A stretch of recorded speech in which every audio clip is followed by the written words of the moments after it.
Buenos días, hola, muchas gracias. Gracias por acceder a participar de la entrevista. Para empezar, ¿me podría decir por favor su nombre completo, edad, sexo y nivel educativo?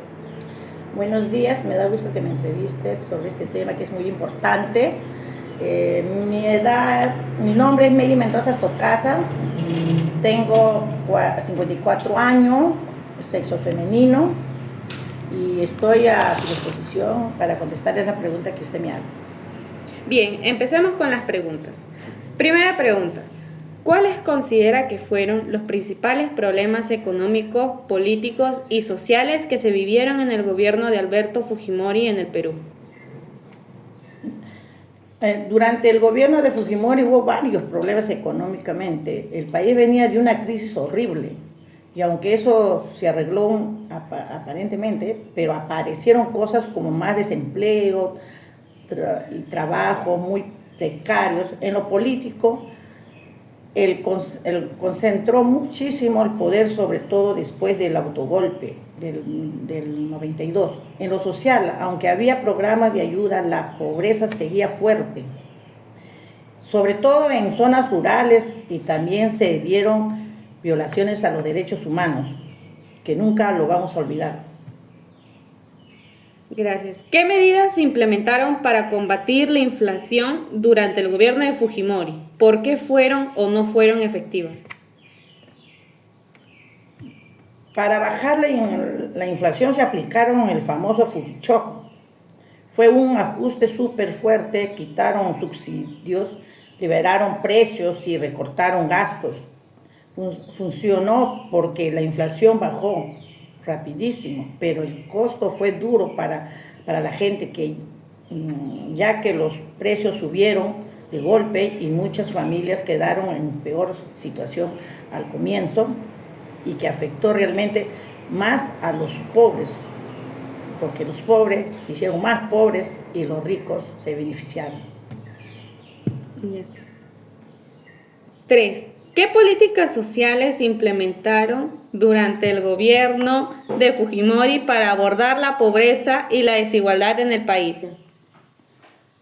Por favor, ¿me puede repetir de nuevo la pregunta? No la he entendido.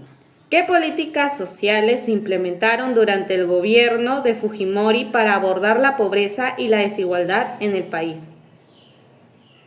En lo social hicieron varios programas, como el vaso de leche, los comedores populares y proyectos de Foncodes en zonas pobres. Sí ayudaron en algunas comunidades, pero también se criticó que a veces se usaban políticamente y que no resolvían las raíces de la pobreza. Pregunta 4.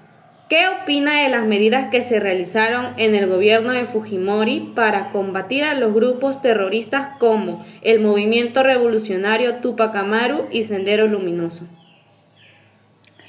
Es un tema muy delicado y muy penoso.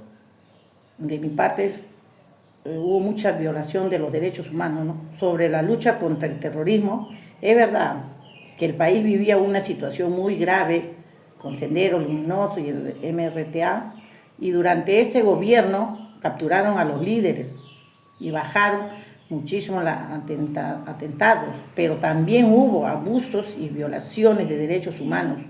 Entonces, aunque se logró reducir el terrorismo, la forma en que se hizo dejó mucho cuestionamiento, y que Dios quiera no se vuelva a vivir eso, porque no hubo una justicia, no hubo una igualdad, no se aplicó la ley realmente para los que se merecían, porque creo que aquí pagaron justos por pecadores. Pregunta número 5. Durante el gobierno de Fujimori se realizó una campaña de control demográfico que consistió en la esterilización de miles de mujeres, sobre todo de campesinas e indígenas. ¿Qué opinas sobre esta política? Lo de la esterilización forzada es algo muy grave. La idea oficial era hacer control de natalidad, pero no en la práctica. Miles de mujeres, sobre todo indígenas y campesinas, fueron operadas sin que realmente dieran su consentimiento. No estaba bien que el Estado haga algo así, ¿no? Fue una violación a sus derechos. a sus derechos como mujer. Espero que esto no se vuelva a repetir porque estamos ya en una época donde realmente necesitamos que nos capaciten, nos den charlas y no ir en contra de nuestra persona. Pregunta número 6. ¿Conoce las medidas que se tomaron durante el gobierno de Fujimori para controlar la prensa y cuáles fueron sus repercusiones en la libertad de expresión? Sobre la prensa hay mucho que hablar. Sí, hubo control y manipulación, hubo sobornos a dueños de canales, presiones y periodistas y mucho pagar programas a favor del gobierno. Eso afectó bastante la libertad de expresión y la gente no podía recibir información imparcial.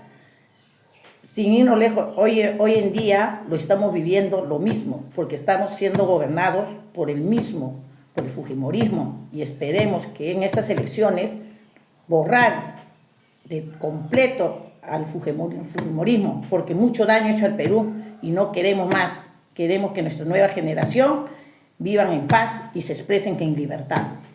Pregunta número 7. ¿Cuáles fueron los eventos que llevaron a la caída del gobierno de Fujimori en el año 2000 y qué consecuencias tuvo para el país? La caída del gobierno en el 2000 se dio por los Vladivideos. Fue un escándalo para el país y a nivel mundial. Cuando salió el primer video donde Montesinos sobornaba a un congresista, todo se vino abajo, ¿no? Se destapó la corrupción, el gobierno perdió legitimidad, Montesinos escapó y Fujimori terminó huyendo del país y renunciando por FARC. Después vino un gobierno de transición y se empezaron a investigar todo eso, acto de corrupción y abuso de autoridad. Muy bien. Muchas gracias por participar en la entrevista. De igual manera.